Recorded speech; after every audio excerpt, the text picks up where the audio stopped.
This image holds a very disturbing secret. The lady in this photo is Mary Todd Lincoln. Look closely at the hands resting on her shoulders. To her, they belong to the ghost of her murdered husband, Abraham Lincoln. Unfortunately for her, it was all a calculated illusion. Mary was being ruthlessly scammed by a con artist who preyed on shattered, grieving widows. And to her only surviving son, Robert, this photograph was the exact proof he needed to declare her insane, strip away her basic human rights, and lock her inside a lunatic asylum.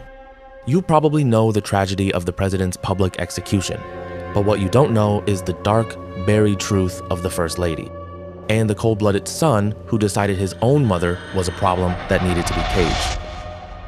To understand the madness, you have to understand the night that broke her. April 14th, 1865, Ford's Theater. Mary Todd Lincoln is sitting shoulder to shoulder with the president. The Civil War is finally over. For the first time in years, she is genuinely happy. She leans in close, her hand resting on his. Then, a blinding flash of gunpowder, a deafening crack, and the man she loves slumps forward. Mary doesn't just lose her husband that night. She is soaked in his blood. She is trapped in that claustrophobic balcony, screaming in terror as the assassin leaps to the stage. She holds her dying husband as his life drains away, surrounded by a panicked, chaotic crowd. The trauma is immediate. It is absolute. For days, Mary refuses to leave her room, pacing the floors, wailing so loudly the staff at the White House are terrified. The press doesn't offer sympathy. They call her dramatic, unstable, hysterical. But Mary wasn't just grieving a husband. She was a woman whose mind had been violently fractured, and the cracks were only just beginning to show. The universe wasn't done breaking Mary Todd Lincoln. Imagine being a mother and watching your children die, one by one. First was little Eddie, gone at just 3 years old. Then came Willie, her brightest light. He died inside the White House, while a massive political party raged downstairs. Mary never recovered. She locked herself away and wore black for the rest of her life. And then, the final, crushing blow. Tad, the boy who held her hand through the darkest days of her widowhood, dead at 18. 3 coffins, 3 pieces of her soul, buried in the dirt. Out of 4 boys, only 1 son was left standing, Robert. And Robert watched his mother slowly unravel under the sheer weight of outliving her own family. He saw her uncontrollable weeping, he saw her crippling fear. But instead of pulling her back from the edge of the abyss, Robert started taking notes. Mary couldn't accept that her husband and 3 boys were just gone, so she went looking for them in the dark. She plunged headfirst into the Victorian occult underground, a shadow world of mediums, scam artists, and charlatans waiting to bleed vulnerable, grieving widows dry. And Mary was the ultimate price. She hosted secret seances in dimly lit parlors. She sat in pitch black rooms, listening to disembodied knocks, desperate for just one more whisper from Abraham. She paid absolute fortunes to spirit photographers, clever hustlers who swore they could capture the ghosts of her dead family on glass plates. She was bleeding money, chasing phantoms. To Mary, this wasn't madness. It was the only way to survive the grief.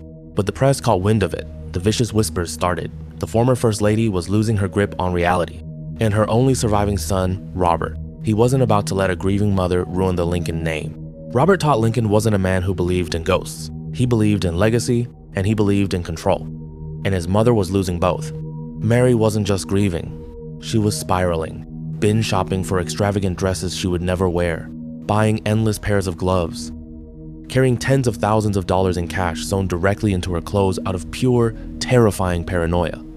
Robert watched the Lincoln name being dragged through the mud, the whispers in Chicago high society, the mounting debts. But he didn't sit his mother down for a heart-to-heart. He didn't try to comfort the woman who had lost 3 sons and a husband. Instead, he treated her like a criminal. Robert went behind Mary's back and hired the Pinkerton National Detective Agency. Yes, the ruthless shadow operatives famous for hunting down outlaws. He paid them to stalk his own mother, to follow her through the streets, to document her every move, her every purchase, her every single erratic conversation. He wasn't trying to save her. He was building a cage. May 19th, 1875, the trap finally snaps shut. Mary is resting in her hotel room when there is a sudden knock at the door. It isn't a friend, it's 2 men, and one of them is an attorney. They look the former First Lady of the United States in the eye and tell her she is required in court right now. There is no warning. No time to prepare a defense. She is marched straight into a Chicago courtroom, and the sight waiting for her is a betrayal she never saw coming. Leading the charge to declare her a lunatic, sitting right there in the open, is Robert. For 3 agonizing hours, Mary is forced to sit in absolute silence. She listens as Pinkerton detectives read her private, broken life out loud to a jury of total strangers. She watches doctors who have barely spoken to her swear under oath that she is utterly insane. But the final, crushing blow is watching her only living son take the stand. He weeps as he tells the jury he has no choice, that his mother's mind is entirely gone. It takes the jury less than 10 minutes to agree. With the bang of a gavel, Mary Todd Lincoln is legally stripped of her freedom. The doors of Bellevue Place locked firmly behind her. This wasn't a dungeon. There were no rusted chains or padded rooms. Bellevue Place was an asylum for the elite, a gilded cage, built specifically for wealthy women whose families needed them to quietly disappear. But for Mary, the luxurious curtains and quiet gardens couldn't hide the horrifying truth. She was a prisoner, stripped of her money, stripped of her rights, handed over to doctors who saw her grief as a disease. Every night, the woman who once commanded the White House sat alone in a locked room, haunted by the ghosts of her husband and her 3 dead boys, and tormented by the ultimate betrayal. Robert had her money now. He had total control. Mary realized the terrifying reality of her sentence. She wasn't sent to this asylum to recover. She was sent here to be buried alive. But Robert made one fatal mistake. He forgot exactly who his mother was. Robert thought he had silenced the widow of Abraham Lincoln. He was dead wrong. Mary didn't just weep in the dark. She plotted. She wrote letters. Desperate, furious letters. She hid them in her clothes, waiting for the perfect moment. Whenever a sympathetic friend was allowed past the gates, Mary secretly slipped the letters into their hands. Soon, those letters landed exactly where Robert feared most.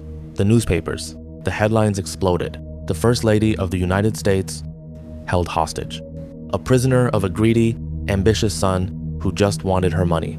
The public outrage was a relentless firestorm. Robert was publicly humiliated and completely outmaneuvered. He was forced to back down. After just 4 months in the dark, the doors of Bellevue Place swung open. Mary was free, but the Lincoln family was shattered forever. Mary never forgave him. She spent her final years in self-imposed exile, carrying her ghosts and the bitter, agonizing sting of a son's betrayal. So, ask yourself, was Mary Todd Lincoln truly a madwoman, or was she simply a shattered, grieving mother, violently discarded by the one person left to protect her? History is written by the survivors, but the truth is always much darker. If you want to uncover more buried secrets and relentless historical horrors, hit that subscribe button right now.